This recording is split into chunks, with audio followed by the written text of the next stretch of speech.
Okay, anybody not pick up an outline that needs one? Just raise your hand. Anybody not have one of these, English or French? Okay. Le sujet dont on va parler est en haut du plan. C'est les mystères du Nouveau Testament. En tout, il y en a 8 divins et 2 sataniques. La seule partie qu'on va couvrir aujourd'hui, c'est la section sur l'introduction.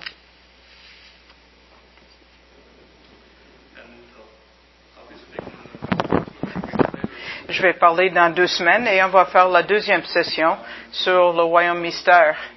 Et les autres divisions vont être couvertes une autre fois, mais qui ne sont pas encore cédulées. Donc, on va commencer avec l'introduction. Lettre A, le mot en grec, c'est mystérion. En français, c'est mystère. Ça vient de ces mots-là. La racine du mot en grec, c'est muéo, qui veut dire de fermer ou fermer les yeux, surtout.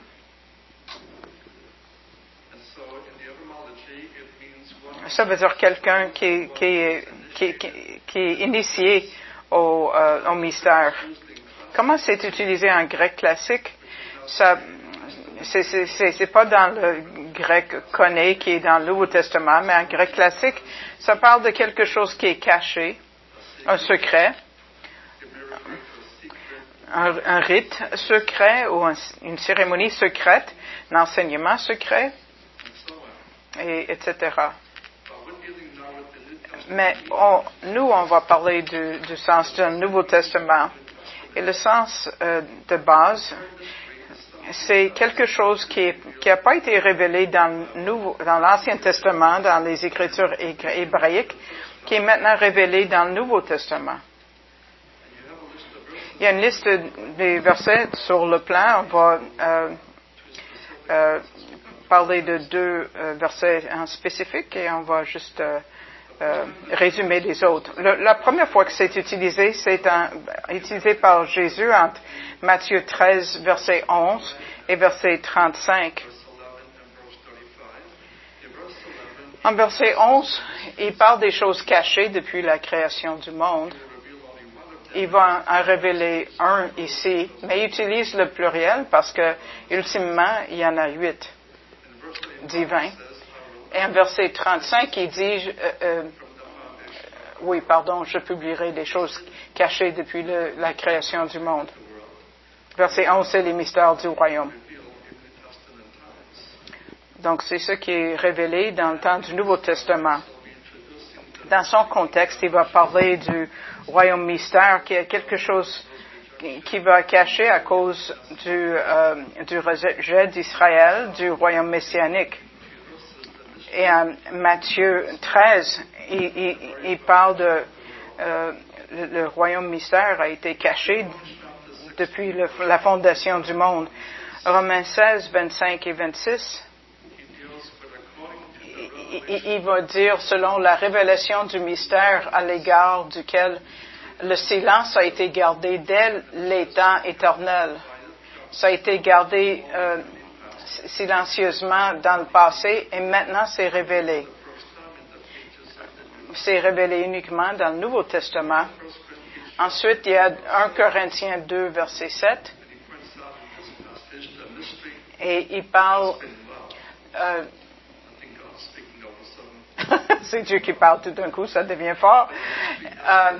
Et il dit que le mystère a été caché. Et Dieu avait destiné que ça soit révélé, mais juste dans le temps du Nouveau Testament. Et le but, c'est pour notre gloire. Ça dit destiné pour notre gloire. Dans le fait qu'il est Messie. On va regarder le passage, tournez dans vos Bibles, Éphésiens 3,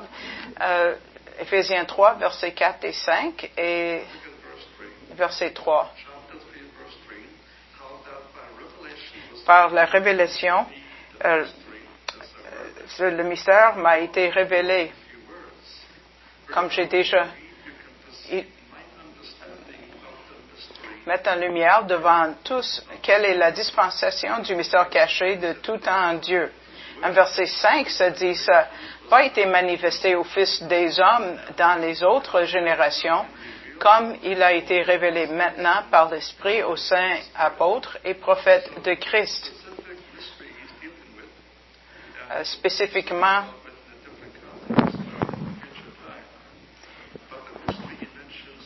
les mystères qui mentionnent en versets 3 et 4 a été caché dans le passé. Maintenant, c'est révélé par les apôtres du Nouveau Testament et les prophètes du Nouveau Testament.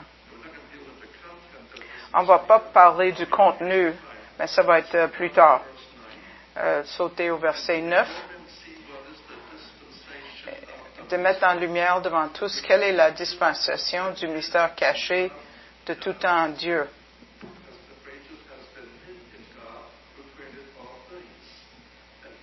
C'est lui qui a créé toutes choses.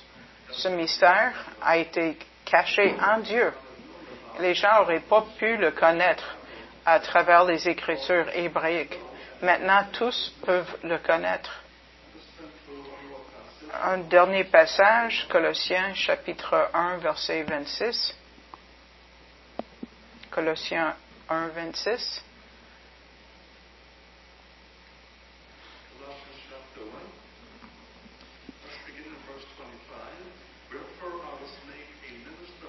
On m'a rendu mystère selon la dispensation qui m'a été donnée pour accomplir la parole de Dieu. Même le mystère, voilà. Le mystère caché de tout temps et dans tous les âges, mais révélé maintenant à ses saints.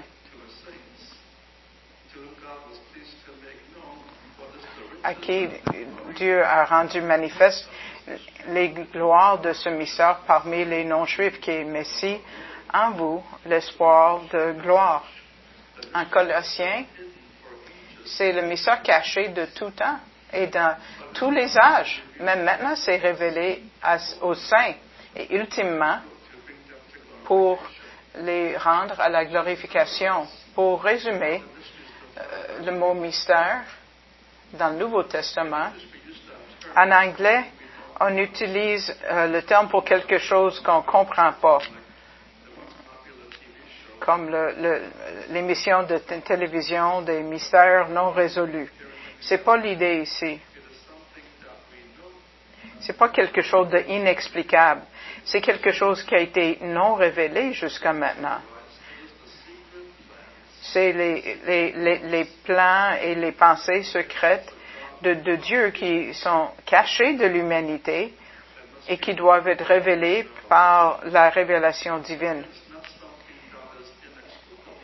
Encore, c'est pas quelque chose qui est inexplicable comme en français, mais c'est quelque chose qui est non révélé jusqu'à maintenant pour que ça soit compréhensible. À la lumière de ce qui a été dit, je vais faire 6 observations.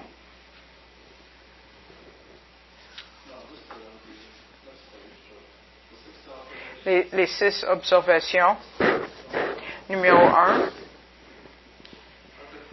Rendu au moment que Paul écrivait, les mystères ont déjà été révélés. Et les mystères ont été révélés par les apôtres et les prophètes du Nouveau Testament. Donc, en Éphésiens 2, versets 19 à 22, c'était pour donner la fondation de l'Église. Et 5 des 8 des mystères ont affaire avec l'Église. Et en chapitre 3, versets 1 à 10, ça dit, alors, pourquoi? C'est pour enregistrer les révélations du Nouveau Testament. C'est la révélation du Nouveau Testament. D'abord, ils ont été révélés par le Messie et ultimement par les apôtres. Troisièmement, c'est maintenant pour être compris avec l'aide du Saint-Esprit On voit ça en 1 Corinthiens 2, verset 14. C'est une des fonctions pour le Saint-Esprit qui nous habite. Quand on passe de la viande, du lait à la viande, de plus en plus dans la maturité, maintenant, ça peut être compréhensible parce qu'on a l'aide du Saint-Esprit qui nous habite. 4e observation, c'est pas un terme qu'on utilise à la légère. C'est quelque chose qu'on trouve dans la théologie biblique, ce que la Bible enseigne qui affecte tous les endroits de théologie systématique, qui veut dire que la Bible enseigne pas tout ce qu'il y a d'un sujet à une place. Par exemple, si vous voulez apprendre sur le Saint-Esprit, c'est pas juste dans un chapitre. Il faut regarder en Genèse 2, la première place où c'est mentionné. Et ensuite, tu regardes tous les passages dans tous les testaments.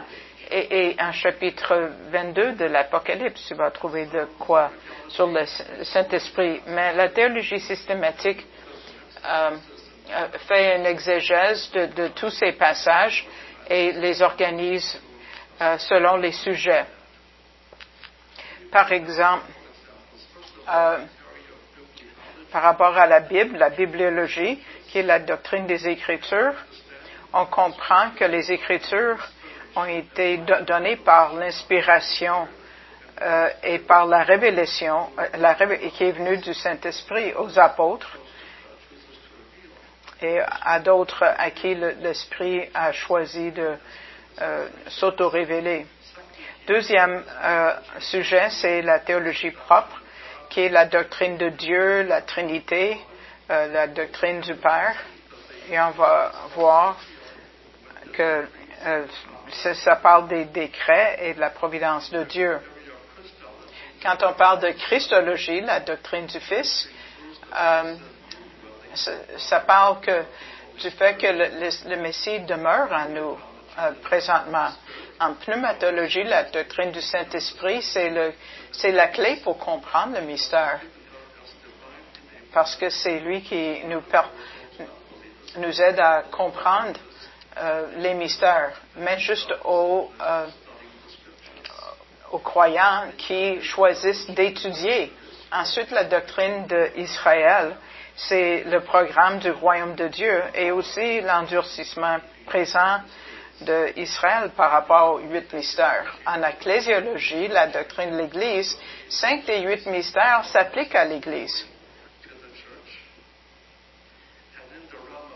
Et par rapport à l'eschatologie, la doctrine des derniers jours, ça parle de l'enlèvement, la deuxième venue. L'enlèvement, il n'y a aucune référence à l'enlèvement dans l'Ancien Testament, mais qui est révélé dans le Nouveau Testament. Aussi, en eschatologie, on parle des 2 mystères sataniques. Et c'est dans l'eschatologie. Les 2 mystères sataniques ont affaire avec le 8e mystère. Ensuite, on va regarder l'ordre des mystères.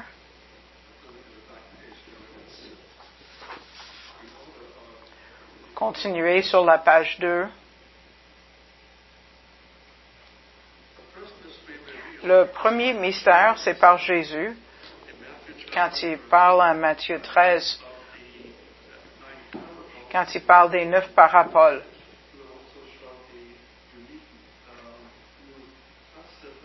Il va parler des nouvelles facettes du royaume, qui est le royaume mystère. Les autres mystères ont été révélés par les apôtres.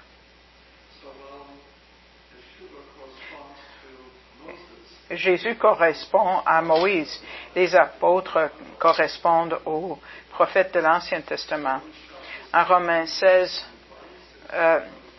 25, il dit que maintenant, ça a été rendu clair, le mystère, par rapport à l'endurcissement d'Israël. Éphésiens 3, 3, ça a été connu uniquement de Paul. C'est lui, le seul apôtre à qui ça a été révélé.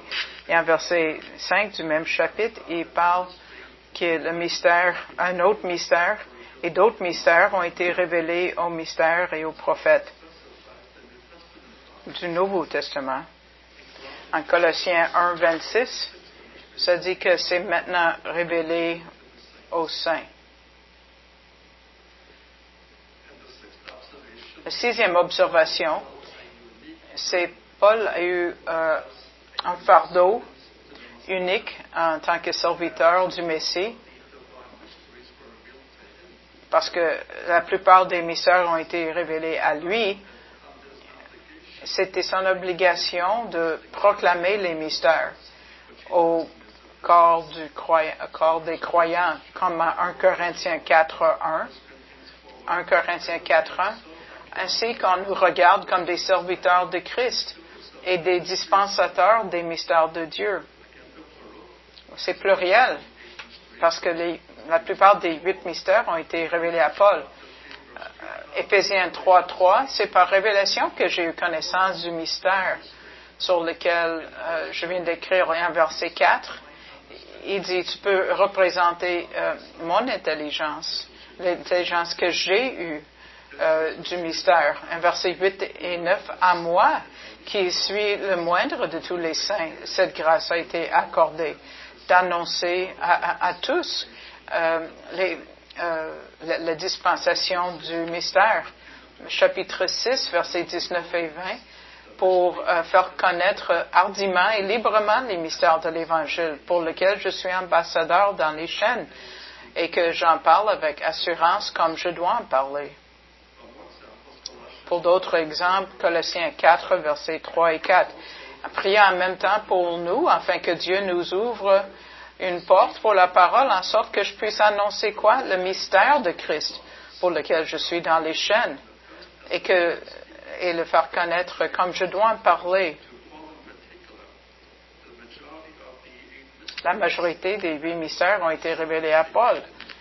Et un des mystères sataniques aussi a été révélé à Paul. Il y avait un fardeau de les proclamer, ces mystères. Maintenant, on va parler de l'usage.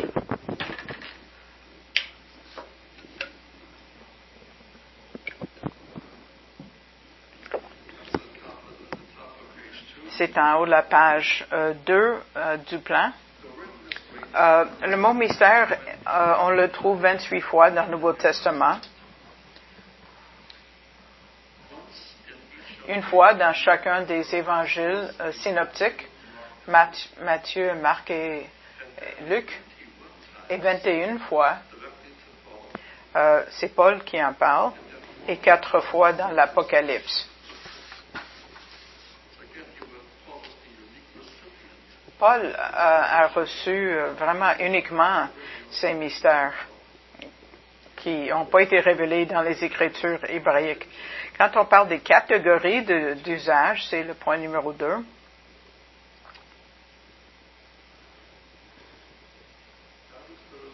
Ça inclut le plan divin de Dieu en Christ. Et l'usage majeur, c'est quand on parle du royaume mystère,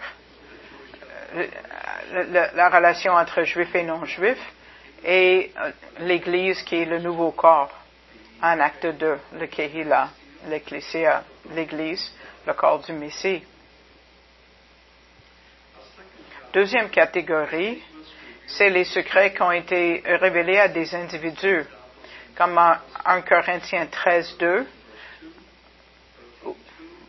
ou chapitre 14, verset 2. Dans les deux cas, ça a été révélé à un apôtre, Paul. Il y a la troisième catégorie, c'est par rapport à l'Église.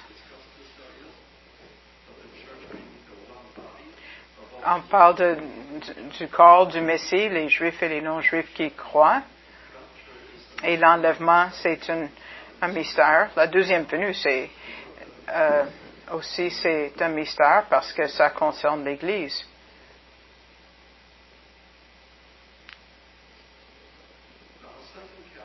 La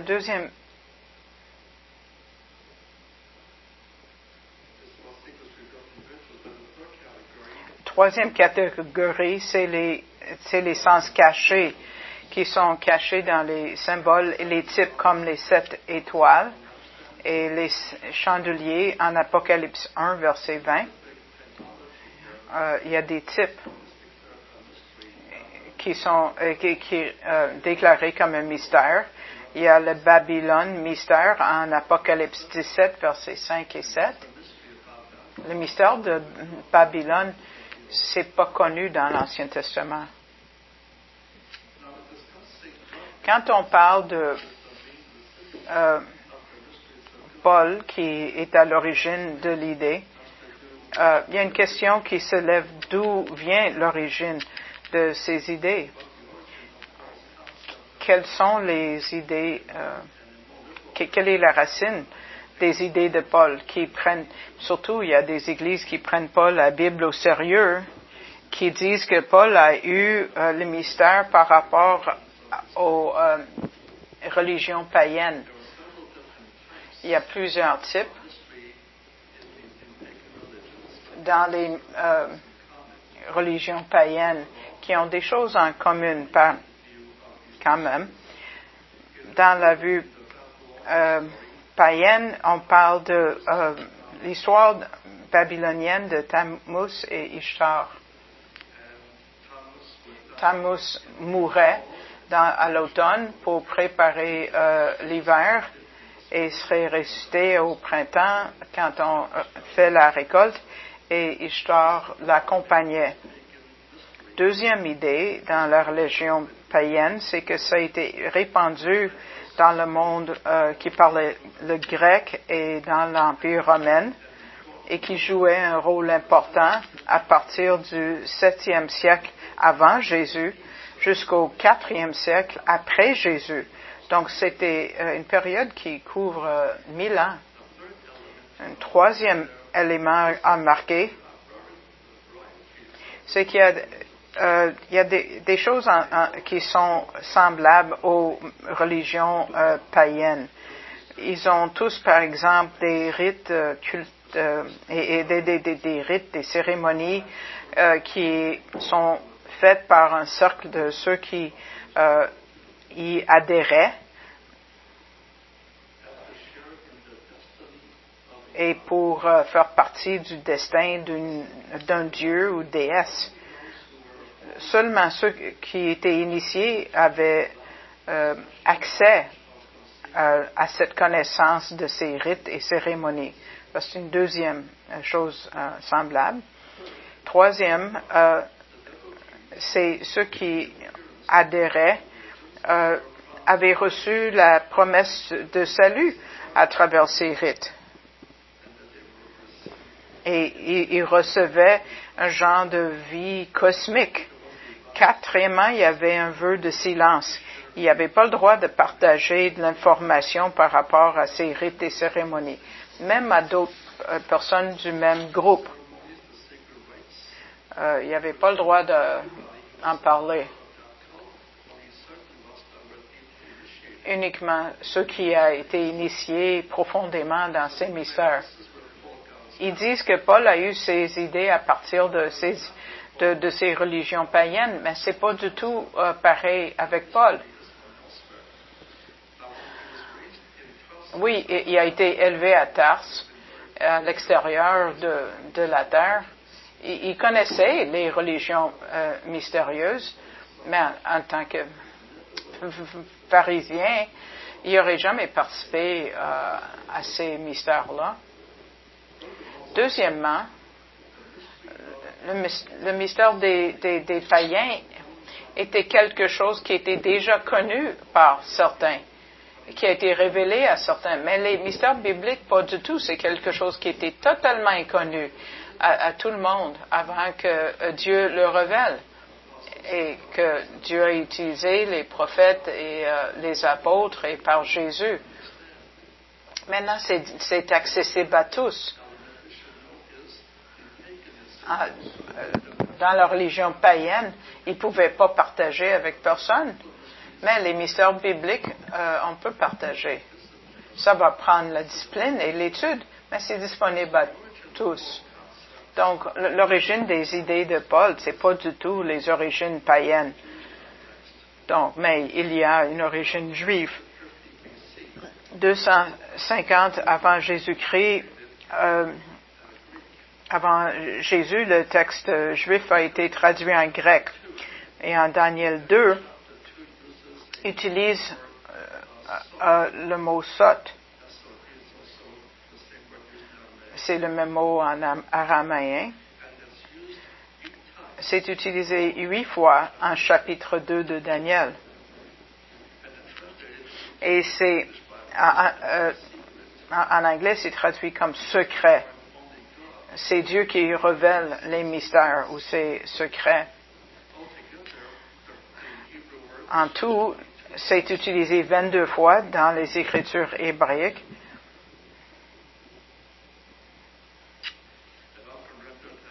Souvent, c'est traduit comme conseil secret. La façon que c'est utilisé en hébreu ou en araméen de Daniel 2, par exemple, c'est un secret divin qui pourrait être connu et compris seulement si Dieu révèle ce secret. Et Dieu choisit de les révéler à travers Jésus et les prophètes et apôtres du Nouveau Testament. Pardon, pas du Nouveau, mais de l'Ancien Testament. Donc, c'est proche à la compréhension de Paul. Le concept vient, dans le fond, de la façon que le mot secret a été utilisé dans l'Ancien Testament. Par rapport à des parties des Écritures, on parle de mystère dans chacune des 3 premiers évangiles. Le royaume des cieux, royaume de Dieu. Pourquoi on va parler plus tard de pourquoi une personne dit royaume des cieux et royaume de Dieu. Donc, chacun l'utilise une fois, mais Paul l'utilise 21 fois. Dans votre plan, vous allez voir tous les passages où Paul l'utilise.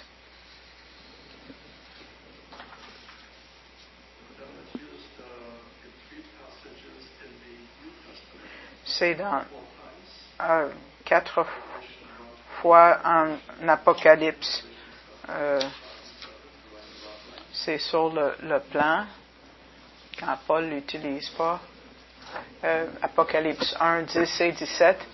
On ne va pas résumer tout ça, parce que dans d'autres études et d'autres mystères, on va couvrir le contenu de ces versets. On va parler du lettre E majuscule, l'opposition au mystère.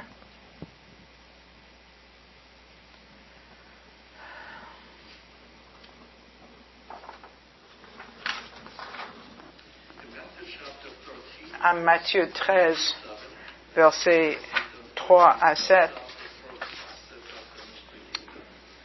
où il parle de la première idée avec certains symboles qui ont été utilisés dans les Écritures hébraïques, d'autres pas. Donc lui, il les interprète à ses disciples au verset 18 à 22 de Matthieu 13.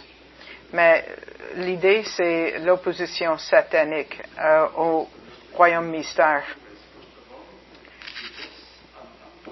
Il travaille sur les non-croyants pour qu'ils rejettent l'Évangile. Et deuxièmement, s'ils acceptent l'Évangile, de les empêcher de grandir, qui restent immatures, juste au lait et pas avec la viande. Et il fait ça comment? Des fois, il les déborde de circonstances, ou il les garde loin de la parole de Dieu par un enseignement peu profond qui met de l'emphase sur l'expérience. Ça, c'est un problème avec les Corinthiens. Ils étaient enseignés, ils étaient croyants longtemps, mais ils n'ont jamais progressé à la viande pour devenir les enseignants, ils sont restés dans leurs expériences. En 1 Corinthiens 2, versets 6 à 8, le monde s'oppose au mystère parce qu'il ne le comprend pas. Paul a été même emprisonné à cause de l'opposition satanique à la proclamation du mystère. Paul l'a proclamé et Satan s'est organisé pour qu'il soit emprisonné. On voit ça en Éphésiens 6, versets 19 et 20, et Colossiens 4, versets 2 à 4. En 2 Thessaloniciens 2, 7, on parle du mystère satanique, c'est le premier. C'est le mystère de l'iniquité. Le mystère du Messie, c'est d'être soumis à la loi de Dieu, mais le mystère satanique, c'est d'être sans loi. C'est l'élément clé en 2 Thessaloniciens 2. Il y a l'Apocalypse 17, versets 5 et 7. C'est le deuxième mystère satanique, c'est le mystère de Babylone qui promouvoit un faux système religieux. En Apocalypse 10, verset 7, on voit que les jugements de la tribulation veut dire que Dieu va finir par détruire les mystères sataniques. Le mystère de Dieu va être accompli. C'est le 8e mystère divin qui va conquérir le mystère, tous les 2 mystères sataniques. Je ne vais pas élaborer là-dessus, mais dans d'autres études futures, on va aller en détail. On va faire d'autres études. F majuscule, c'est la compréhension du mystère.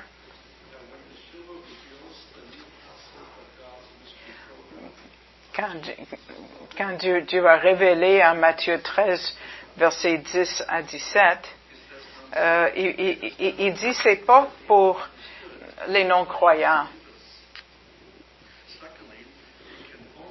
Et ça peut être juste compris par des croyants. Quand ils l'entendent la première fois, ils n'ont pas compris. Mais quand il est seul avec eux, il va expliquer les paraboles et ça va comprendre le sens de ces mystères, comme le royaume mystère. Mais il faut que les croyants deviennent matures pour recevoir la viande, pour bien comprendre. À 1 Corinthiens 2, 6 au 3, verset 3, Paul décrit des catégories des gens qui croient. On parle de l'homme naturel, par exemple, qui est l'homme perdu, pas sauvé, qui n'est pas régénéré, qui n'a pas le Saint-Esprit et ne comprend pas le mystère. Donc, en chapitre 2, versets 7 et 8, le non-naturel ne connaît pas le mystère. Et plus tard, verset 14, il n'y a même pas la capacité de comprendre le mystère. Sans le Saint-Esprit, personne comprend ce dont Jésus parle, ou les apôtres.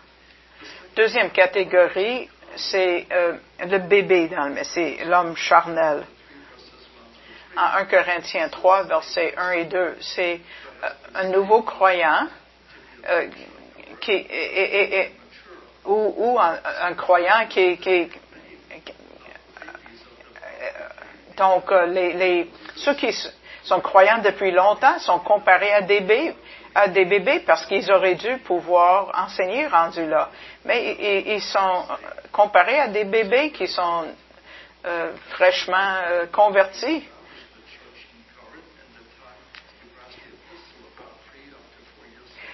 3 ou 4 ans se sont passés, auraient dû maturer, mais ils l'ont pas fait.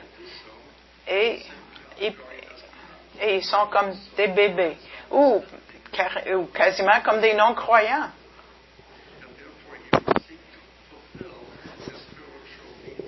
Donc, Donc, les hommes charnels vont chercher à combler leurs besoins spirituels par les choses mondaines, les expériences mondaines. Ils comprenaient pas les Écritures, ils comprenaient pas la parole de Dieu. Donc, ils cherchaient des expériences surnaturelles pour combler leurs besoins spirituels. Mais c'est pas par ces expériences qu'ils vont maturer, mais c'est par l'étude de la parole et appliquer la parole qui va les pousser de l'immaturité à la maturité. Mais l'homme spirituel, dont il parle en chapitre 2, versets 11 à 13 et 15 et 16, l'homme spirituel, oui, il comprend le mystère. Pourquoi? Il s'est discipliné lui-même à étudier la parole de Dieu. Il est instruit par le Saint-Esprit. Il comprend les choses profondes de Dieu et le programme de Dieu pour la période de l'Église. Et il comprend le mystère qui l'attend dans le futur.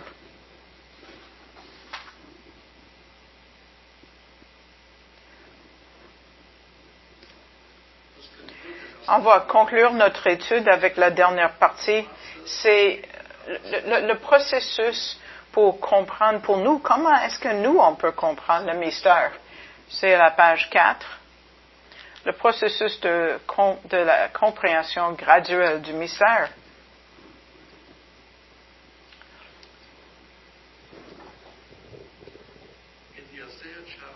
Il y a plusieurs passages clés. Ésaïe 8, verset 16 à 19. Il ne parle pas des mystères, mais il parle de deux classes de personnes juives. Le reste, ceux qui croyaient ce que Moïse a révélé, et le non-reste, ceux qui ont rejeté Moïse et les prophètes. Et ils sont allés vers l'idolâtrie. Parce qu'ils sont des non-croyants, les mots de Dieu sont juste des murmures ou des chuchotements parce qu'ils ne comprennent pas le contenu. On va tourner à 1 Corinthiens 4, verset 6. 1 Corinthiens 4, 6.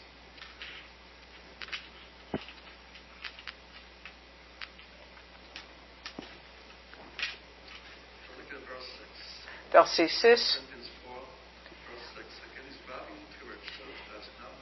Il écrit une église qui n'est pas mature. Il les appelle charnels en chapitre 3. Il ne peut pas avancer dans les choses profondes. Il mettait plus le focus sur leurs expériences que sur le contenu des Écritures. Et à eux, il écrit il les appelle des frères, mais il dit, afin que vous appreniez à nos personnes à ne pas aller au-delà de ce qui est écrit. Que nul de vous ne conçoive de l'orgueil en faveur de l'un contre l'autre. L'emphase, c'est de ne pas aller au-delà de ce qui est écrit. Ils ont toutes les Écritures de l'Ancien Testament. Ils ont certains écrits du Nouveau Testament. Mais il ne faut pas aller au-delà de ce qui est écrit. Parce qu'ils cherchent leurs expériences. Ils doivent faire attention de ne pas tomber dans ces expériences qui sont en dehors de la révélation biblique. Donc, l'Église corinthienne était charnelle et centrée sur leurs expériences. Et c'est pour ça qu'ils n'ont pas maturé. Ils vivaient comme des bébés. Un autre passage, 2 Timothée 3, chapitre 3 de 2 Timothée.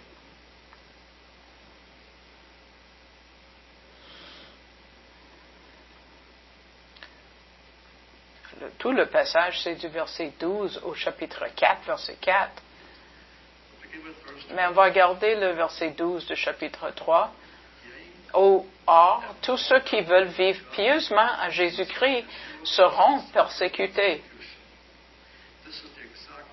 Ça, c'est l'opposé de ce qui a promis à Israël. Il a promis à Israël que s'ils sont sécures, s'ils sont obéissants et vivent par la parole de Dieu, qui est la Torah, la loi, les 5 livres de Moïse, ils vont pas vivre la persécution. Mais s'ils deviennent désobéissants, oui, ils vont être persécutés. Il n'y a aucune église qui pourrait réclamer ça. Non, ça c'était la promesse à Israël. Mais pour l'église, il dit, vous allez être persécutés. Vous n'allez pas vous y échapper. Si vous êtes charnel, vous vivez comme le monde, vous n'allez pas vivre autant de persécutions. Mais si vous êtes sérieux par rapport à la parole, oui, vous allez souffrir. Ça, c'est une des différences entre Israël et l'Église qu'on ne doit pas manquer. Verset 13. Mais les hommes méchants et imposteurs avanceront toujours plus dans le mal, égarant les autres, et égarés eux-mêmes. Il va y avoir de plus en plus de faux enseignants parce qu'ils prétendent enseigner la vérité. Mais ils ne sont pas capables d'enseigner la parole de Dieu. Il y a 2 sortes de faux enseignants. Ceux qui connaissent mieux, mais ils essaient spécifiquement de décevoir les autres pour que les autres le croient. Mais ce n'est pas la parole de Dieu, ce n'est pas la vérité de la parole. Donc, en verset 14, il dit, demeure dans les choses que tu as apprises et reconnues certaines, sachant de qui tu les as apprises.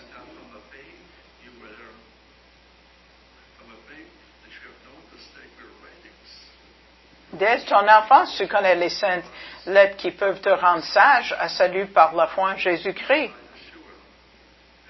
Toute l'Écriture est inspirée de Dieu et utile pour enseigner, pour convaincre, pour corriger, pour instruire dans la justice, afin que l'homme de Dieu soit accompli et propre à toute bonne œuvre. Dans ce passage, le focus, c'est de demeurer dans les Écritures. Timothée avait un père non juif, mais il avait une maman et une grand-maman juive. Donc, il connaissait les Écritures assez bien. Et quand Paul est arrivé par son ministère, parce que Timothée connaissait déjà les Écritures hébraïques, il a pu voir dans le témoignage de Paul et le témoignage de Paul que Yeshua a accompli les prophéties messianiques et est devenu croyant. Et maintenant, Paul l'encourage à rester de la même façon qu'il a commencé. En verset 17, il dit que la parole de Dieu écrite pourrait le rendre accompli et mature. Donc maintenant, il y a des gens qui voyagent d'autres places dans le monde, à Toronto, pour recevoir la bénédiction de Toronto, au Pensacola, en Floride, et tout ce qu'ils font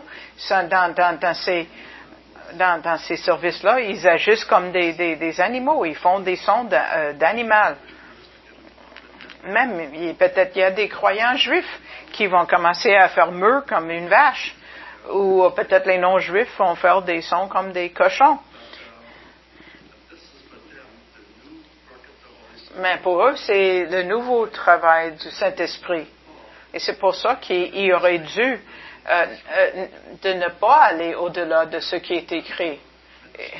Et il y a comme un ministère de rire où tu ris sans contrôle et tout le service devient comme les gens qui rient sans arrêt. Il faut poser la question, où est-ce que tu vois ça dans les Écritures? C'est nulle part. Dieu peut faire un animal qui agit comme un animal, comme l'âne de Balaam, mais il va pas pousser les gens à devenir comme des animaux, mais c'est ce qui arrive. Et c'est ça qui va nous Et la seule chose qui va nous empêcher d'aller vers ces délusions-là, c'est de rester dans la parole et de ne pas aller au-delà de ce qui est écrit. En 2 Timothée 4, verset 1, ça dit, « Je t'en conjure devant Dieu et devant le Seigneur Jésus-Christ, qui doit juger les vivants et les morts, et au nom de son apparition, de son royaume, prêche la parole, insiste en toute occasion, favorable ou non, reprend, censure, exhorte, avec toute douceur et en instruisant, ça encourage que l'enseignement et l'application de la parole écrite et ce qui va aider les croyants à passer de l'immaturité à la maturité. Ça, c'est le cible de son message et ne pas chercher ses expériences.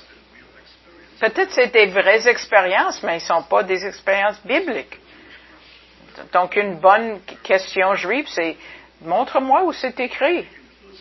Il conclut dans le verset 3 et 4, « Car il viendra un temps où les hommes ne supporteront pas la saine doctrine, mais ayant la démangeaison d'entendre des choses agréables, ils se donneront une foule de docteurs selon leurs propres désirs, détourneront l'oreille de la vérité et se tourneront vers les fables. » Les faux enseignants vont juste augmenter avec toutes sortes d'enseignements faux. Et même les croyants, parmi des croyants qui vont pas être capables d'endurer la bonne doctrine qui est dans la parole écrite, ils vont pas pouvoir dealer avec les Écritures écrites. C'est ce qui s'est passé en Corinthe.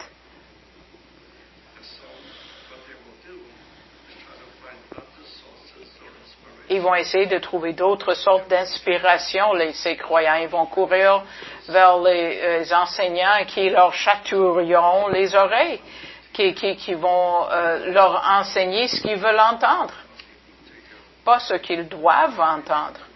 Ils se détournent de la vérité vers les fables. Ça, c'est le champ de bataille pour le corps du Messie aujourd'hui. Et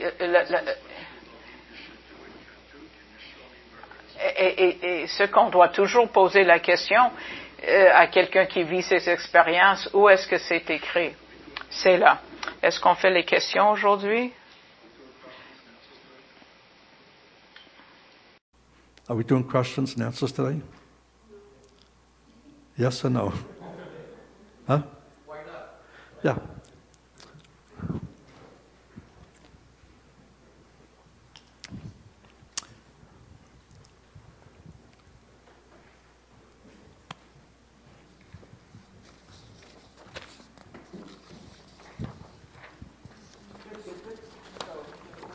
Mike?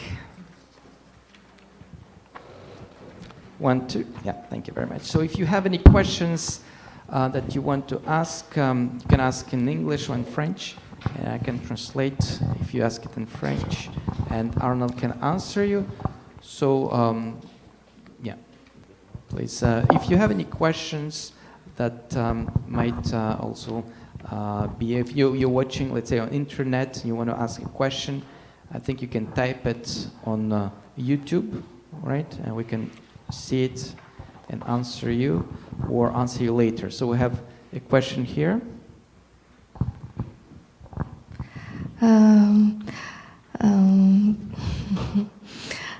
Hello. I would like to ask because the topic is the mystery. I would like to know whether the meditation and the hypnosis and the manipulation of the consciousness could be considered as a mystery and trying to have a supernatural experience. Oh, it's a difficult question. Ok, je vais traduire en français comme ça, comme que vous puissiez comprendre. Donc en français, ce serait est-ce que l'hypnose, la manipulation de la conscience, ces différentes expériences, est-ce que ça peut être relié au mystère? Did I understand your question correctly about being moved to experience? Yeah, like hypnosis and those kind of things, are they also related to mysteries? Well, then they won't lead you to biblical mysteries. The specific biblical mysteries are those already revealed in the written Word of God. There's no new mysteries beyond those we have in Scripture. And in subsequent sessions, we'll deal with all the eight divine mysteries and the two satanic ones. Donc, But nobody, through hypnotism, can talk you into another mystery, no. Donc, la réponse finalement, c'est que oui, toutes ces différentes expériences comme hypnose et autres ne peuvent pas à rajouter quoi que ce soit à ce que nous avons déjà dans la parole de Dieu, et tous les mystères que nous pouvons y voir sont déjà révélés. Donc, you can ask maybe later if there's not very clear that the answer. Is it okay? Do you understand? Therefore, the answer is no. Yes, okay. Yeah, I think it's Okay, no. thank you very much. It's no. C'est ça. La réponse est non. We have another question there? Or? We have another question? Thank you. There. Yeah, In the it's back. next to the back. wall. Thank you, Richard. Morning. What is the Bible version you are using? Because I'm reading for ESV or NASB, and I didn't find it the same way. The Bible I'm reading from is the ASV, American Standard Bible, American Standard Version, which I think is the closest to the New Testament Greek and Old Testament Hebrew. It's not NASB, it's the ASV, the American Standard Version, first published in 1901. Okay, donc Arnold il utilise la version de 1901 de American Standard Version, qui d'après lui est très proche, et peut-être la plus proche du texte grec et aussi du texte hébreu. Donc nous avons une question, je pense, Richard, there is a question there next to the wall that was maybe first raised. So let's just go there and then we come back. Thank you. Bonjour, merci beaucoup pour la conférence. Voici ma question. Thank you for the conference. Here's my question. Il y a beaucoup de gens qui sont des diabétiques spirituels. Ils veulent entendre des douceurs, ce qui est sucré. So there are some people, or many people, who want to hear some sweet things. Et il m'est arrivé de quitter ces églises parce que ça me semblait être contraire à la parole du Dieu vivant. So it seemed to me when I was in some of these churches that it was contrary to the Word of God. Alors, ma question, c'est que je me suis fait dire, on ne peut pas juger, si tu juges, et aime ton prochain comme toi-même, et démontre de l'ouverture face à tes frères et sœurs en Christ. So what I was told is that we have to love and forgive and be open to brothers and sisters.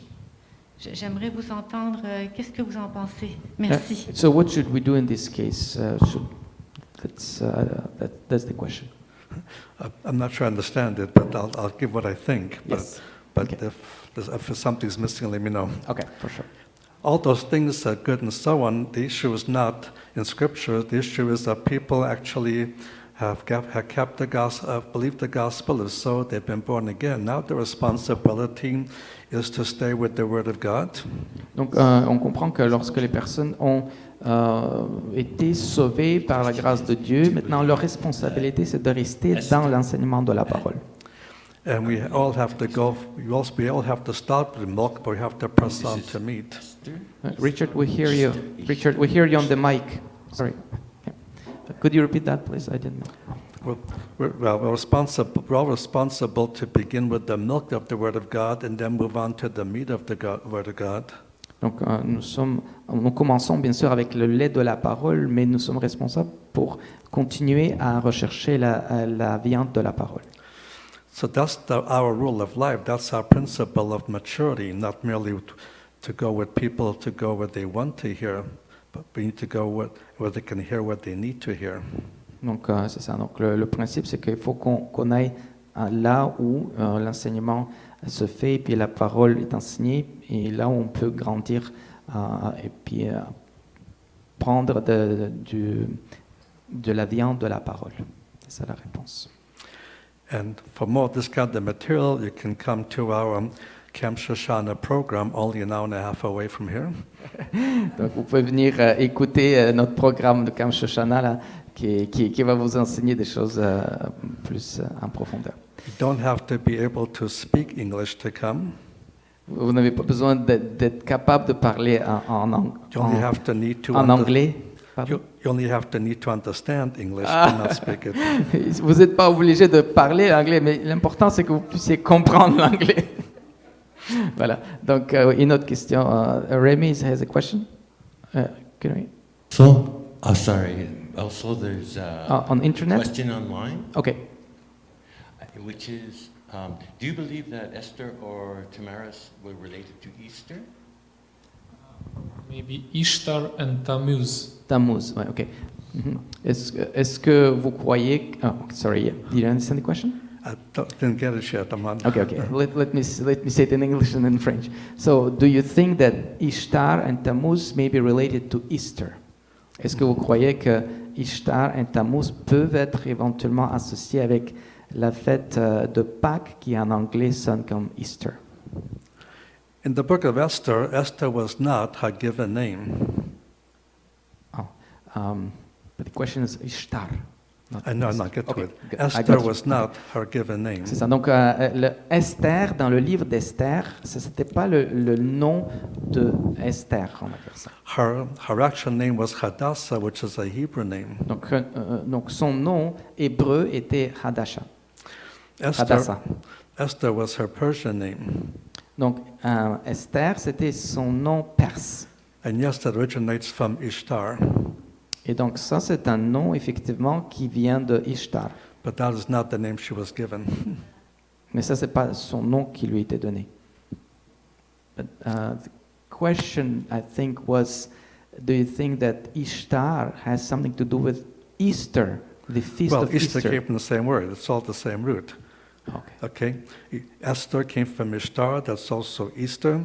And the Greek Bible in English wanted, Old King James says Easter, but it doesn't say Easter. In the Greek it says Passover. Ok, donc est-ce qu'on a répondu à la question?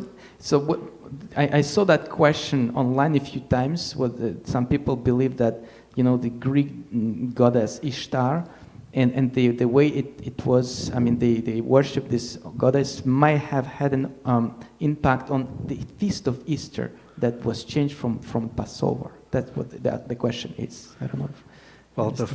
Well, and Jews don't practice the feast of Easter. They practice the... Here you go. Ok. Donc les Juifs ne pratiquent pas l'Easter, mais ils pratiquent la Pâque. Ok, j'espère que ça répond à la question. Ouais, la fête pascale, exactement. Yeah. Wait, another question? Now we have another from YouTube channel. Okay. As everything has already been revealed, is there any God's prophets alive today? I can repeat one more time. Yes. As everything has already been revealed, is there any God's prophets alive today? Are there any good prophets? Okay. Did you get this? Yeah. Donc, puisque tout est déjà révélé aujourd'hui dans les Écritures, est-ce qu'il y a des bons prophètes, des vrais prophètes aujourd'hui de nos jours? The two gifts of apostleship and prophecy were given for a fixed, specific purpose. Donc, les deux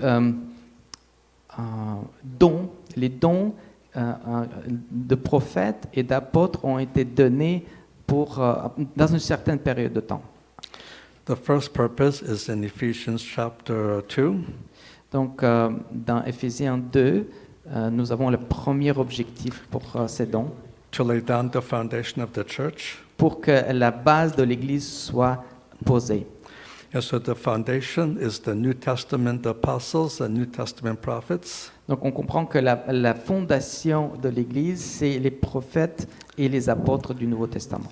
Messiah was the cornerstone of that foundation. Et le Messie est la pierre angulaire. Ouais. All the rest of us are the stones on top of this foundation. Et donc, les autres personnes sont finalement des pierres qui sont posées sur cette fondation. And then in chapter 3 is the second purpose. Et dans le troisième chapitre, ici, ouais. To record the mysteries of God, which is New Testament revelation. Donc, c'était pour enregistrer ou pour écrire, donc, c'est-à-dire ce qui a été donné par Dieu dans le Nouveau Testament. C'est l'Écriture. The last apostle to die was John, Donc le dernier apôtre qui est mort, c'était l'apôtre Jean. and at that point you have no more apostles and no more prophets. À partir de ce moment-là, il n'y a pas d'autres apôtres et pas d'autres prophètes. So the people claiming to be apostles today, they're prophets today, none of them passed the test of one. Donc ceux qui déclarent, ceux qui disent qu'ils sont soit apôtres, soit prophètes, ils ne passent pas le test aujourd'hui. I've had people coming to me claiming to be prophets. Oui, j'ai eu des personnes qui sont venues vers moi qui ont dit qu'ils étaient des prophètes. If you're a prophet, the Bible says I should test your ability to prophesy. Donc je devrais pouvoir tester la personne qui donne une prophétie. So first of all, give me some near prophecies that'll be fulfilled fairly soon.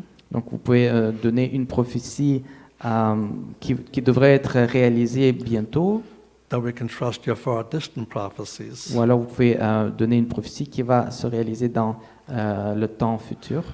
And if you fail, I've got the right to stone you to death. Mais si vous ne réussissez pas, là, je devrais vous lapider. Not one of them has ever accepted my challenge. Personne n'a jamais accepté mon défi. Oui, Yes. Another question? une question par rapport à 1 Pierre. Dans la première épître de Pierre, l'apôtre, il dit de désirer le lait spirituel. Et puis dans la deuxième épître, il les encourage à prendre la nourriture solide, la viande. Alors c'est dans quel contexte et en quoi ils doivent passer du lait à la viande? So we see in the letters of Peter that in one place he says, partake of the pure milk of the Word of God. On the other part, in another passage of the letter, he says, partake of solid food. So how can you explain What which kind of context? food? Solid Oh, food. solid food. Yeah, solid food. So in which context we have to partake of the milk and the solid food? How do you see it? Well, when we first believe, none of us can handle the meat of the Word of God. Donc, lorsque nous croyons au tout début, nous ne pouvons pas vraiment recevoir la nourriture solide. And what includes the milk of the Word of God, one passage is listed in Hebrews chapter 6. Par exemple, ce qui appartient au lait de la parole, nous pouvons trouver ça dans Hébreux chapitre 6. He lists there 6 different doctrines which are of the milk category. Donc, il y a 6 doctrines qu'on voit là qui sont, qui pourraient être décrites comme le lait de la parole. And these are things they should have already left behind. Donc, à ce moment-là, les Hébreux auraient dû avoir cette doctrine déjà vraiment, le connaître bien. And the many other doctrines from away those 6 that you find in the letter of the Hebrews and other letters pertain to the meat of the Word of God. Mais il y a d'autres doctrines dans la même épître aux Hébreux qui donc sont plutôt dans la catégorie de la nourriture solide. So the categories are fairly clear between the two. Donc ce sont des catégories quand même qui sont assez distinctes, assez claires. Voilà. Donc, Anna, maybe that's our last question. Hi, Aaron. Hi. I just wanted to know regarding the rapture. Yeah. Wasn't it revealed in the Old Testament already through Enoch and Elijah? Donc, ma question est par rapport à l'enlèvement. Est-ce que ça a été déjà, est-ce qu'on pourrait dire que ça a été révélé à travers Enoch et Élie? Well, Enoch and Elijah were raptured individually to heaven. Donc, on devrait dire que Enoch et Élie ont été enlevés au paradis individuellement. But that says nothing about a group of new people in the body of the Messiah who will be raptured. And so the rapture doctrine is not found in the Old Testament. Just a rapture example is found in the Old Testament. Donc, on pourrait dire qu'il y a un exemple d'un enlèvement dans l'Ancienne Alliance, mais on ne trouve pas la doctrine de l'enlèvement d'un corps de personnes, d'un groupe de personnes Et dans ce contexte juif et gentil, l'Église. C'est dans ce sens-là que c'est nouveau. Now, Father, these mysteries concern the church, which include the rapture, and we'll give more details on that when we come to that part of the scriptures. Donc, 5 mystères du Nouveau Testament incluent justement l'enlèvement. C'est un des 5 mystères et nous allons étudier ça plus tard. Et voilà. So, thank you very much, Arnold.